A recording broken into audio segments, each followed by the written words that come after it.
Bonjour à tous. Écoutez, on va commencer tranquillement, comme ça les retardataires pourront nous rejoindre et prendre en cours de route. Dans tous les cas, ils auront l'enregistrement si besoin. Bonjour à tous, bonjour à toutes, bienvenue et puis surtout merci de prendre le temps de se connecter aujourd'hui et de prendre le temps pour en savoir un peu plus sur ce sujet mystérieux, les 5 secrets d'un ATS, les secrets insoupçonnés d'un ATS, en savoir plus sur ce vaste sujet ensemble. Alors avant qu'on passe quasi un peu plus de quarantaine, 45 minutes ensemble, je vais quand même me présenter rapidement. Je m'appelle Florie, j'aime la pizza, non, ça c'est pour vous faire rire. Je, je suis basée à Bordeaux en France. Je travaille depuis plus de 3 ans et demi à Talent, spécialiste sur l'outil de recrutement qui s'appelle Recruity. Et je suis donc au service succès client, en charge des clients francophones et pas que, plutôt de taille moyenne et entreprise, grosse entreprise. Je consacre mes journées à discuter avec des clients pour le déploiement de l'outil dans leur entreprise, mais ça va être aussi de l'accompagnement dans leur recrutement, de la stratégie, des sessions d'optimisation. Voilà, vraiment, on est dans la personnalisation pour principalement des équipes RH, des équipes de recrutement, pour mieux comprendre leurs besoins, leurs objectifs pour les prochains mois, pour l'année suivante et trouver les meilleurs outils à disposition, que ce soit dans de la stratégie ou dans des outils un peu plus techniques pour les aider et répondre à tous leurs besoins. Voilà, donc ça c'était pour me présenter un petit peu rapidement. Et pour qu'on puisse commencer ensemble, je vais partager une présentation. Si je regarde sur la gauche, c'est normal, c'est que j'ai mon deuxième écran où je vais vous partager pas mal d'informations. Voilà, ça c'était pour la petite présentation. À mon sujet, c'était très rapide. C'était un petit peu pour que vous sachiez à qui vous avez affaire et aussi pour qu'on aborde le sujet donc d'un outil de recrutement parce que c'est pour ça que vous êtes là aujourd'hui. Et avant de rentrer dans le détail, euh, qu'est-ce qu'un outil de recrutement? Peut-être que ATS pour tout le monde ça parle pas forcément. En anglais c'est Applicant Tracking System. C'est donc un outil de recrutement. Alors pour un petit peu l'imager, j'aime bien utiliser cette comparaison qui peut faire sourire. Quand on va faire ses courses alimentaires, il y a 2 manières d'y parvenir. Il y a ceux qui vont aller en grande surface, qui vont y passer, 2 heures et demie, mais qui au moins sont sûrs d'avoir fait tous les rayons. Ils ont vu les promos, ils ont, fait un petit peu voilà, ils ont même acheté des choses supplémentaires, mais en tout cas, ils y ont passé du temps et ils ont fait toutes les courses qu'il fallait, même des choses pas nécessaires. Et de l'autre côté, il y a des gens qui n'aiment pas forcément aller en grande surface, qui ont fait une liste en ligne, qui ont commandé sur leur drive et qui veulent aller le chercher à telle heure, tel jour, après la salle de sport, la crèche et compagnie. Et eux aussi ont fait leurs courses alimentaires et tout le monde a de quoi manger chez soi. Ce que je voulais imager avec cette anecdote, c'est que globalement, la finalité est la même. Tout le monde a fait ses courses alimentaires. En revanche, le chemin pour y parvenir, lui, il est différent. Entre ceux qui vont perdre un petit peu de temps, vouloir des promos et finalement acheter plein de choses dont ils n'ont pas besoin, et puis ceux avec leur drive qui, d'une semaine à l'autre, reportent leurs courses très efficaces et rapides, le chemin est un petit peu différent. Ben, c'est ce à quoi je compare souvent un outil de recrutement. Je compare ça à des courses ou à de la cuisine. Deuxième comparaison qui va être marquante, quand on fait de la cuisine, des fois on n'est pas équipé et ça marche très bien, vous allez me dire. C'est vrai. Mais quand on commence à avoir quelques bons outils, un couteau qui coupe, un économe, un robot de pâtisserie, on commence un petit peu à upgrader sa manière de cuisiner. On va commencer à pouvoir faire des repas un peu plus élaborés, un peu plus structurés. Pour Noël, on va commencer à en jeter. Vous voyez, on commence à mieux s'équiper. Bon, je compare à de la cuisine, mais ça pourrait être autre chose. En tout cas, un outil de recrutement, c'est un petit peu pareil. C'est-à-dire que on peut très bien y arriver, sans. Je revois encore, tellement de clients me dire en face à face, dans des salons ou en ligne: «Mais Florie, moi je n'ai pas besoin d'un outil de recrutement, je me débrouille très bien avec, tel fichier Excel ou tel document». Je comprends. On n'est pas là pour forcément, heu, vous contrarier, on est là pour challenger des habitudes, pour révéler le meilleur. Donc je ne doute pas que ça puisse marcher avec un fichier Excel. En revanche, pour une entreprise qui va commencer à grossir, avoir beaucoup de recrutement ou bien des recrutements assez complexes qui vont être techniques, il va falloir, beaucoup poster sur, des job boards. C'est un petit peu niche, ça va être, compliqué de trouver, il faut un peu faire du sourcing. Voilà, il y a quand même, ces cas très précis où l'outil de recrutement, il va être, magique parce qu'il vient tout changer. Il vient apporter un gain de temps avec des actions automatiques, une centralisation de toutes les données. Parce que ce soit différents collègues à vous, différents départements, différentes entités, que ce soit en France ou à l'étranger, tout le monde va avoir accès à une grande base de données dans ce même outil, de recrutement dont on se parle, qui devient un peu une énorme CVTech. C'est donner accès à tout le monde à une même, hem, une même interface, à une grande CVTech où tout le monde a accès. Donc on perd plus de talent, on perd plus d'informations par papier, par email, dans tel tableau Excel, dans tel fichier, tel candidat sourcé, ceux qu'on nous a envoyés. En fait, tout est centralisé, tout est global pour toutes les équipes. Bien sûr, l'accès et la visibilité peuvent être, bien différents, c'est le but. On peut venir ajuster, avec des rôles de recrutement différents, mais en tout cas, c'est un outil qui est centralisé. Des données, des CVTech, des évaluations, des précédentes offres d'emploi, tout est pour, un outil unique. Donc c'est recruter quand même plus efficacement grâce à, un suivi aussi simplifié, ludique, collaboratif. Pourquoi? Parce que sur cette même plateforme, tout le monde vient discuter, échanger, on vient évaluer des profils, on vient, se donner des tâches à soi-même, un peu comme une to-do list ou bien à des collègues. Donc c'est vraiment collaboratif, qu'on soit, très éloigné en France, à l'étranger ou différents départements ou qu'on ait un collègue à côté. On peut vraiment venir, discuter sur les profils et demander l'avis d'un tel, et ça vient donner un aspect collaboratif hyper pertinent aux candidatures et au recrutement. On vient quand même améliorer l'expérience candidat, qui est, l'une des choses sur lesquelles les entreprises essaient de plus en plus se focaliser. On vient aussi développer sa marque employeur afin d'attirer des talents, voilà, un peu plus pertinents sur, par rapport aux offres d'emploi. Donc tout ça est lié et le temps, on le sait, c'est aussi de l'argent et ça vient réduire les coûts grâce à des délais de recrutement raccourcis.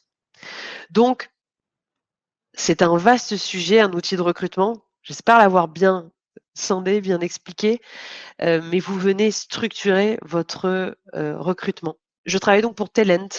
Nous avons un outil de recrutement qui s'appelle Recruity, heu, qui fait partie donc de cette entreprise Talent, une suite RH, riche, puisqu'on a un autre outil Javelot qui lui est plus spécifique, aux évaluations mensuelles, annuelles, de performance, au suivi des objectifs. Dès qu'une entreprise grossit avec un certain nombre de candidats, ça paraît, un indispensable et aussi Kiwi HR pour la gestion du personnel, en interne, des congés et cetera.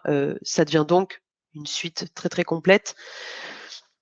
On travaille, juste pour citer quelques grands chiffres, avec plus de 6 000 entreprises dans 90 pays à peu près, et on a une base de données qui est globale, enfin pour nos clients évidemment, de plus de 20 000 candidats et un taux de satisfaction de 97,1 de taux de satisfaction client, qui est un très beau nombre à vous partager. Voilà. Donc ça, c'était en quelques mots pour vous présenter Recruity, qui est donc, comme vous l'avez compris, un outil de recrutement. Je vais vous partager ces 5 grands secrets dans la slide qui suit. Je vais donc m'expliquer sur ces sujets que je vous ai trouvés aujourd'hui, qui sont des grands secrets, qui sont des clés en fait de compréhension sur comment mieux utiliser un outil de recrutement et comment il peut changer et vraiment vous aider radicalement dans votre recrutement. Les voici. Voilà un petit peu l'agenda que nous avons aujourd'hui. C'est un vaste sujet à aborder en moins d'1 heure. On va voir ce qu'on peut faire. N'hésitez pas, dans tous les cas, si après ça vous intéresse et que vous voulez une, un rendez-vous beaucoup plus personnalisé et basé sur vos besoins et vos objectifs, mes collègues seront là. On vous mettra un lien à disposition et vous pourrez prendre rendez-vous directement. N'hésitez pas.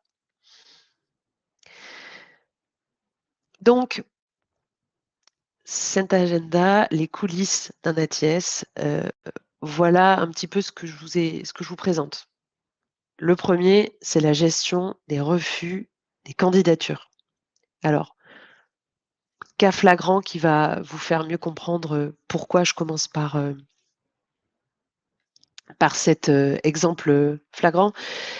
Un client qui me raconte, et qui était un peu embêté, c'est tout à fait normal, qu'il a perdu des talents intéressants parce qu'un collègue vient de disqualifier le candidat. D'un autre côté, lui, qui était recruteur, lui propose de continuer le recrutement, une autre étape du recrutement. Le candidat qui comprend pas grand-chose et qui les appelle pour leur faire part de son incompréhension. «Est-ce que je suis disqualifié? Est-ce que je continue avec vous? Je comprends pas trop ce qui se passe». Voilà, je sais que ça a pu arriver souvent. C'est un client qui m'en avait fait part, mais je sais que ça a pu vous arriver. C'est c'est typiquement ce qui arrive quand on n'a pas d'outil de recrutement. Parce que chacun, on est évidemment noyé et bien occupé par ses tâches quotidiennes et hebdomadaires. Et en fait, quand on passe par les mails, par d'autres fichiers, qu'on n'est pas en communication convenable en interne, c'est malheureusement ce qui peut se passer. C'est de la mauvaise communication, c'est en externe, l'image est pas terrible. L'expérience candidat, on peut dire qu'elle est aussi assez mauvaise, même s'il peut être compréhensif le candidat, mais c'est quand même une expérience candidat assez mauvaise et une perte de talent. Et on sait comme certains recrutements peuvent être compliqués. Donc, autant utiliser des outils adéquats pour venir refuser des candidatures automatiquement ou manuellement. On va regarder ça ensemble. Pour ce faire, on va directement rentrer dans le vif du sujet et je vous montre l'exemple de Recruity. Voilà la fenêtre de Recruity. Sur la gauche, vous avez des onglets et nous, celui qui nous intéresse, c'est les offres d'emploi. Alors j'en ai pris une au hasard qu'on a intitulée «Chargé d'insertion professionnelle». Donc c'est une offre d'emploi qui est publiée sur notre site carrière.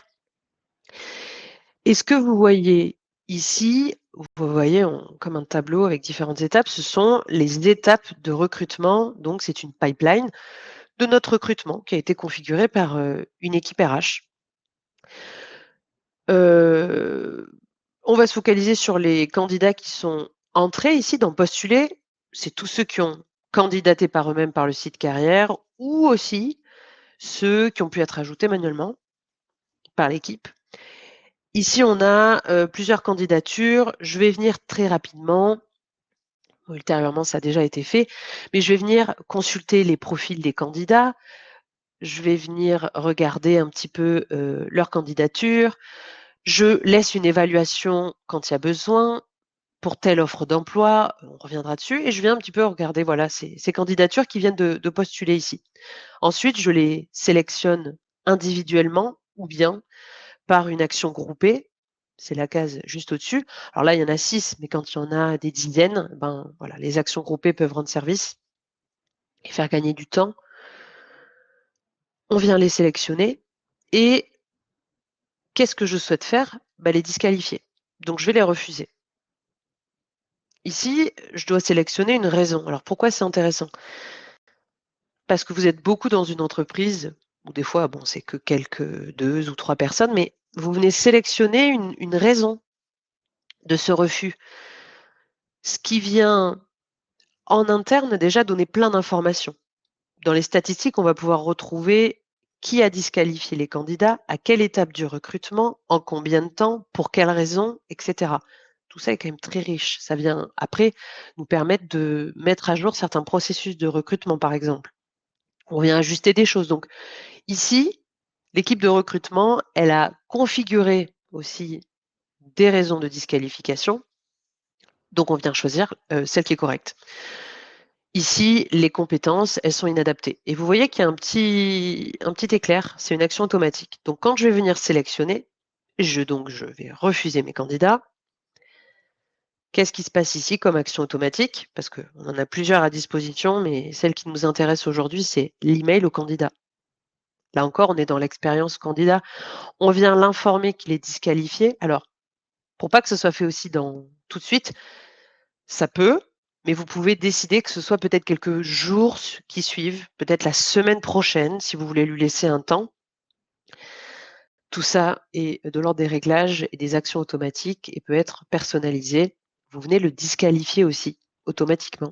Donc là, je clique sur continuer. Vous voyez qu'en quelques secondes, les candidats ils sont refusés. Ils vont donc disparaître de ma pipeline des candidats qui sont qualifiés. Je vous rassure, ils sont pas perdus, ils sont pas supprimés, ils sont simplement passés ici, dans les disqualifiés. Donc déjà, on se repère quand même beaucoup mieux. Ils ont disparu. Pourquoi? Parce que je les ai disqualifiés. Ils sont ici. Donc par exemple, ici, mon candidat, il va recevoir de la part de tel membre d'équipe l'email automatique de disqualification. Il se trouve, vous voyez, qu'il est programmé pour un peu plus tard, le 28. C'est pour être un peu moins cavalier, on est un peu plus sympathique avec les candidats, on attend un petit peu. Les candidats n'en sauront rien, mais ça, c'est des petits réglages en interne qui sont assez pertinents. Donc, vous voyez, je suis venue disqualifier les candidats. Bon, si j'ai fait une erreur, je viens les requalifier en un clic, comme vous le voyez là, et on les retrouve à nouveau dans cette pipeline des qualifiés.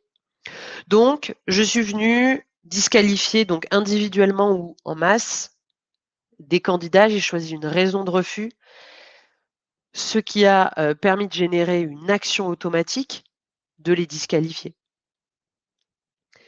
Quelque chose qui peut être pertinent aussi pour vous, si vous n'avez pas forcément le temps ni l'envie de disqualifier les candidats comme ça en allant consulter leur candidature, vous pouvez aussi implémenter des questions additionnelles sur le site carrière que je vous montre. Donc là, c'est un site carrière parfait pour la marque employeur, puisque vous montrez vos chiffres. C'est là que vous montrez des chiffres, votre identité, des photos, etc. Mais là, on ne va pas se focaliser sur ce sujet-là, mais plutôt sur les questions additionnelles dont je vous ai parlé. C'est là que vous allez pouvoir, vous savez, c'est la candidature que le candidat remplit avec ses coordonnées, son CV, la lettre de motivation et en particulier des questions additionnelles.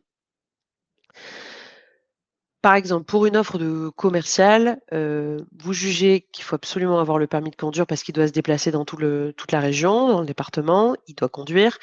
Vous allez pouvoir, mettre une question ici, ajouter une question qui est: «Avez-vous le permis de conduire?» Cette question, elle est obligatoire, puisqu'il y a la petite étoile rouge. Le candidat doit y répondre avant de soumettre et d'envoyer sa candidature qui arrive dans l'outil de recrutement. Si le candidat met non, il n'a pas le permis de conduire et qu'il vous l'envoie, bon, vous voyez, il a répondu à plusieurs questions, automatiquement, un email de disqualification peut être implémenté dans l'outil. Encore une fois, dans les réglages, tout se personnalise. On vient, configurer une réponse automatique de disqualification.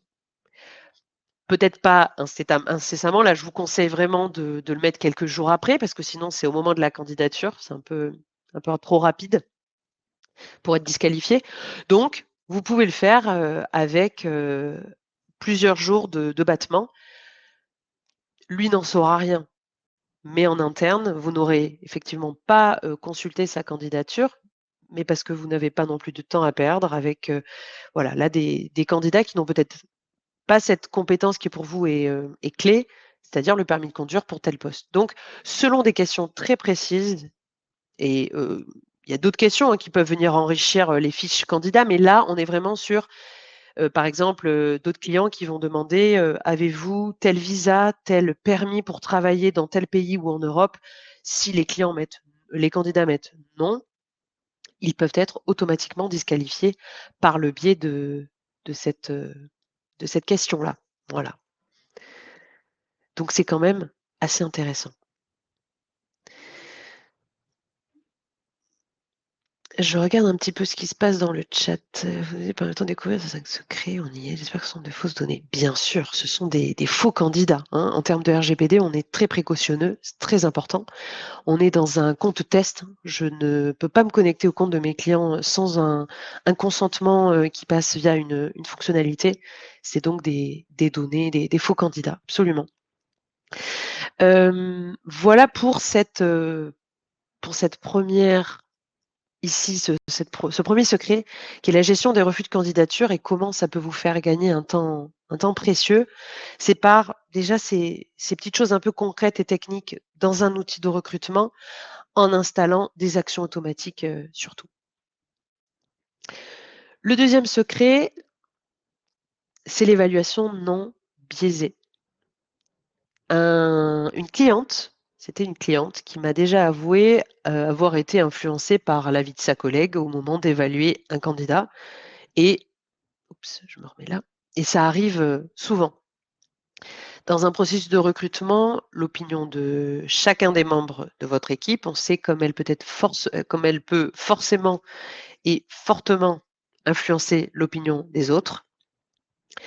Grâce à une évaluation non biaisée, qu'on appelle une évaluation équitable, les membres de votre équipe, ils vont pouvoir, donner leur avis sans être influencés par les autres.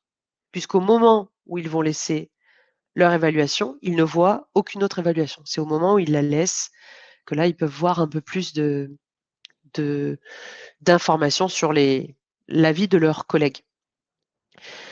Ça, il faut mettre concrètement en place une fonctionnalité pour éviter d'être biaisé. Parce que sinon, on est dans la théorie et d'un point de vue pratique, il se passe pas grand-chose pour éviter, le biais. Donc, en utilisant un outil de recrutement, c'est là que vous venez utiliser des outils un petit peu techniques pour mettre ça en place. On a par exemple, nous, l'évaluation équitable. Alors, je vous montre ici. Encore une fois, comme je vous l'ai dit, avant de travailler efficacement sur un outil de recrutement, j'aime passer du temps avec, mes clients, dans les phases d'onboarding et de déploiement, voyez, de l'outil. On passe un temps fou d'abord dans les réglages. C'est un temps fou, je veux dire, sur les, quelques semaines d'onboarding. On se concentre sur comment vous voulez adapter cet outil à votre recrutement, à vos équipes, à la taille de votre entreprise et à vos besoins. Et ça vient, du coup, se pencher sur ces paramètres et en particulier la pipeline. Donc c'est ici, on avait une pipeline visible, à quoi elle ressemble, qu'est-ce qui a été configuré comme action automatique. Avant cela, il y a un petit peu de travail dans ces réglages-là. Et pour cette fonctionnalité dont je vous parle, qui est l'évaluation équitable, on va ici mettre en place des réglages. Donc vous voyez, ici c'est une pipeline de recrutement technique. On peut en avoir plusieurs des pipelines, elles sont toutes personnalisables. Et on va dans le processus actif. C'est après que les candidats soient déjà arrivés dans la pipeline. Ils arrivent ici. Vous les avez déplacés d'une étape à l'autre et ils sont arrivés aux entretiens, en particulier avec un manager. On va prendre celui-ci, par exemple. Je vais dans les détails de cette étape du recrutement. C'est donc l'entretien avec un manager. On voit qu'ici, c'est bien lié aux statistiques. Ça vient nous donner plein d'informations pour des statistiques.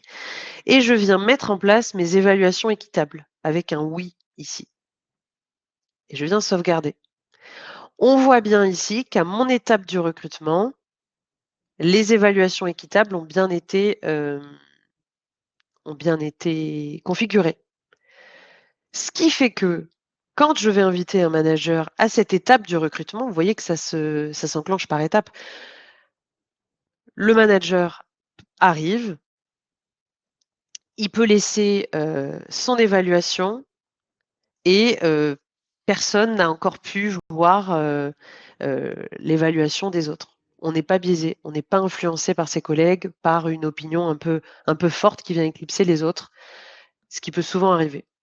Donc, le manager, un recruteur est invité, il peut laisser sereinement son opinion qui sera équitable avant de pouvoir consulter celle des autres. Voilà. Donc ça vient se configurer vraiment dans les réglages et dans ces configurations avant de pouvoir travailler avec. Ensuite, pour un petit peu accélérer, parce que je parle beaucoup, il y a autre chose qui est possible, c'est le fait de cacher certaines informations sur les candidats. Ici, par exemple, on a une petite nouveauté qui sort bientôt et qui est le fait de rendre un candidat anonyme, c'est-à-dire cacher la photo, la nationalité, le genre, qui seront masqués par les membres d'équipe afin de recruter plus objectivement. C'est ce dont on parle. Comme vous le voyez ici, dans mon étape du recrutement postulé, là aussi ça vient, comme je vous montrais à l'instant, on vient actionner cette petite option-là. Le candidat, il arrive, son profil est caché, je n'ai pas de coordonnées sur lui, son CV a même été flouté. Du coup, je me focalise sur quoi? Sur son expérience, ses motivations, ses précédentes expériences professionnelles, et non pas sur quel est son genre, à quoi ressemble-t-il, quel âge a-t-il, etc. Donc, c'est des petites fonctionnalités supplémentaires qui vont vous permettre d'éviter un recrutement biaisé. Alors, pour ce faire, je vais repartager mon écran pour que vous puissiez voir le troisième grand secret qui est le reporting. Pour des données à jour et réutilisables, je vais donc repartager mon écran. Voilà, l'écran sujet. Pas plus tard qu'hier, j'ai une cliente qui me demandait si elle pouvait donner accès à sa directrice pour qu'elle ait accès directement à des données sur tout le recrutement et qu'elle puisse consulter aussi les offres dans sa globalité, mais surtout qu'elle n'ait pas elle-même à extraire des informations tout le temps. Globalement, ça, je pense que ce serait toutes les semaines, des fois ça peut être tous les mois, pour lui faire remonter des données de recrutement.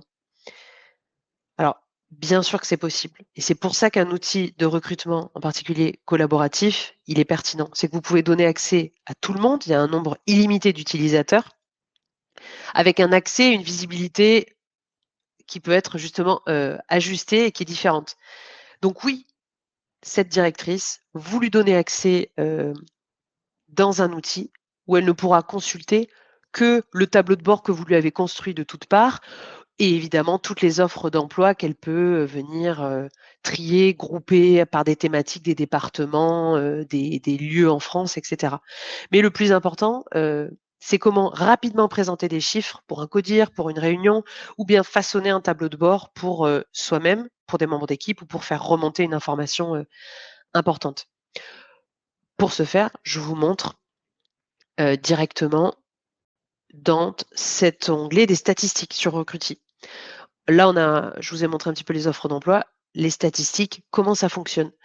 C'est tout simple. Tout le monde a accès à cet onglet-là si vous leur donnez la possibilité, en les invitant. Et on vient construire comme ça son tableau de bord. Alors, comme vous le voyez sur la gauche, il y a des grandes thématiques. C'est ce qui ressort le plus souvent aussi, ce qui intéresse nos clients. Là, on a les offres d'emploi, les entretiens, les évaluations, la pipeline. Vous voyez, il y a quand même beaucoup de sujets. Prenons par exemple les entretiens. Pour chaque grande thématique, tous les tableaux que vous retrouvez sur la droite ont été déjà implémentés, suggérés et façonnés pour qu'ils soient disponibles pour vous. C'est basé sur l'expertise que nous avons de tous ce temps qu'on passe avec les clients et leur remonter sur régulièrement les données qu'ils ont besoin de recrutement, le suivi des entretiens au travers du temps, par membre d'équipe, par département, par les sources des candidats, etc. Donc, ici, les entretiens, par exemple, sur la droite, regardez, on va avoir des entretiens réalisés, etc. Pareil pour toutes les évaluations complétées, non complétées à travers le temps. Pour les offres d'emploi, lesquelles sont ouvertes. Alors, c'est un compte test, démo, vous le savez, donc les informations des fois sont un petit peu erronées en termes de temps de recrutement, vous vous en doutez. Et on vient chercher comme ça ces petits rapports avec toutes les informations qu'on peut y trouver très, très riches. Donc tous ces tableaux, ils sont individuels pour vous donner plein d'informations différentes. Regardez, quand je clique sur les 3 petits points, je peux télécharger mon fichier si besoin, je viens l'extraire comme une photo ou un fichier CSV.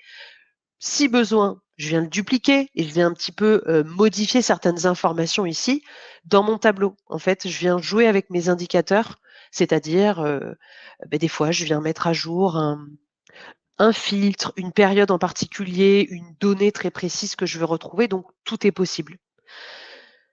Si c'est pas suffisant, parce que je suis curieux et que je veux vraiment quelque chose de personnalisé et de particulier, ici je clique et je suis dans ma bibliothèque de rapports. Et du coup, vous allez récupérer pour votre réunion mensuelle ou pour votre directrice très rapidement plein d'informations sur les candidats ou bien quand on veut un petit peu de la performance de ces recruteurs, on va pouvoir avoir le nombre d'événements, les évaluations qui ont été complétées par qui, en combien de temps. Et vous venez sélectionner comme ça les rapports qui vous intéressent et les ajouter à vos tableaux. Donc on vient se façonner comme ça un grand tableau de bord très riche avec plein d'informations. On peut le faire pour soi-même, parce qu'on est encore en train de travailler dessus, ou bien pour certains membres d'équipe qu'on vient sélectionner, avec une visibilité restreinte. Voilà pour les possibilités des statistiques et si jamais c'est pas suffisant, vous avez même un rapport personnalisé, vous venez le créer de toutes pièces, si vous voulez. Il y a des articles disponibles si ça vous intéresse, mais il y a beaucoup de possibilités. En tout cas, la clé, c'est d'aller chercher très rapidement des informations clés dans votre recrutement. Et ça, c'est par le biais d'un onglet propre statistique. Voilà. J'espère que ça vous a un peu intéressé, toutes les possibilités de ce secret-là à propos du reporting et des statistiques. C'est quand même beaucoup demandé, ça revient souvent de faire remonter des informations comme ça. Le prochain sujet, et pas des moindres, c'est l'intelligence artificielle. C'est un vaste sujet très à la mode, dont on entend beaucoup parler. C'est simple, il est partout. J'ai un client qui m'avait dit: «Mais Florie, vous savez, l'intelligence artificielle, un jour, finira par remplacer nos travails». Alors honnêtement, j'entends les réflexions et les peurs qu'il y a derrière, mais je pense pas que dans ce cas de figure, il faille en avoir peur. Hem, Si c'est pas nous qui l'utilisons, ce sera le voisin et ce sera la concurrence. Autant venir l'intégrer avec intelligence à son recrutement et à bon escient et c'est comme ça que vous en tirerez le meilleur parti. L'intelligence artificielle comme un outil, pour certaines tâches répétitives, chronophages, c'est précieux. Ça vient vous apporter un gain de temps qui vous permet de vous focaliser, encore une fois, sur des tâches plus pertinentes. Et ça, via, par exemple, un outil de recrutement, ça peut venir de différentes manières. Alors je vous montre.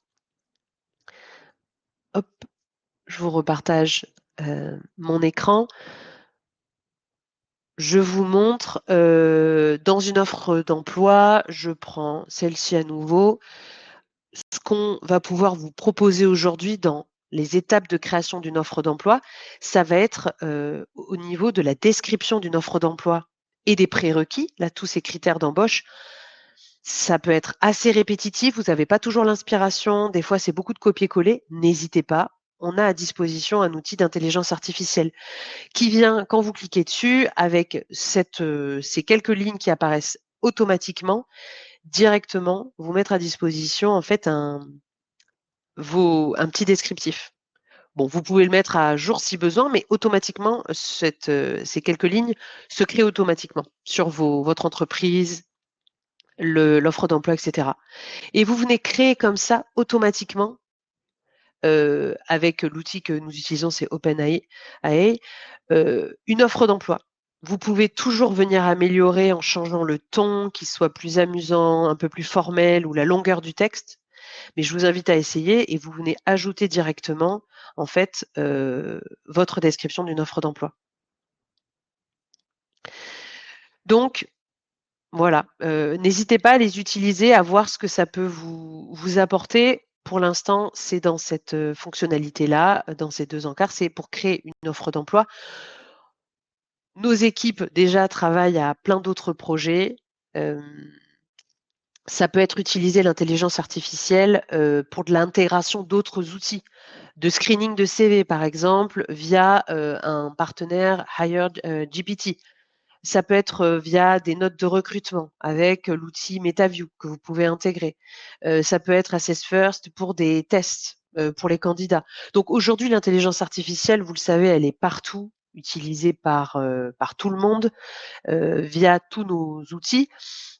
Donc autant aller la chercher et l'utiliser pour qu'elle vous fasse gagner du temps, qu'elle efface toutes ces tâches chronophages et répétitives que vous pourriez vous éviter dans votre recrutement pour vous focaliser sur le reste, tout ce qui est pertinent et d'autres projets, plus intéressants. Et ça nous amène très rapidement à ce dernier sujet ici qui est, les intégrations. Comme je vous disais, l'intelligence artificielle, elle est dans des outils, précis, c'est-à-dire ici, le marketplace, il va, contenir toutes les intégrations des autres outils qu'on peut venir utiliser en termes de recrutement. Parce qu'un outil, c'est pas suffisant de recrutement. On sait qu'au quotidien, vous utilisez, des choses pour de la signature électronique de vos contrats ou l'intégration de votre compte LinkedIn recruteur pour du sourcing. Vous utilisez des outils de communication en interne ou bien des plateformes de diffusion des offres sur des job boards pour de la visibilité. Tous ces outils vont être référencés ici, que ce soit les vôtres ou que vous cherchiez un petit peu de l'inspiration pour d'autres outils.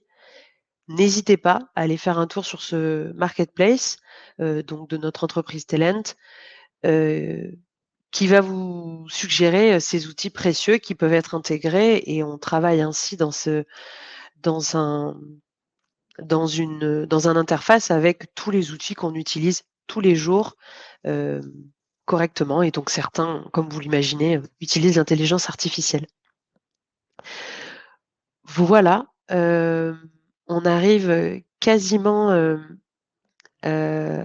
à la fin de cette grande présentation, ces grands thèmes généraux. Je vous inviterai aussi à aller voir le marketplace. Je suis sûre qu'un de mes collègues pourra vous le mettre, dans le chat ou même moi, hop, je peux vous le mettre, comme ça vous pourrez aller voir, le marketplace par vous-même. Je terminerai par vous dire qu'un outil de recrutement, il est totalement personnalisable, mais il doit vous ressembler. On doit apprécier utiliser cet outil tous les jours dans son recrutement.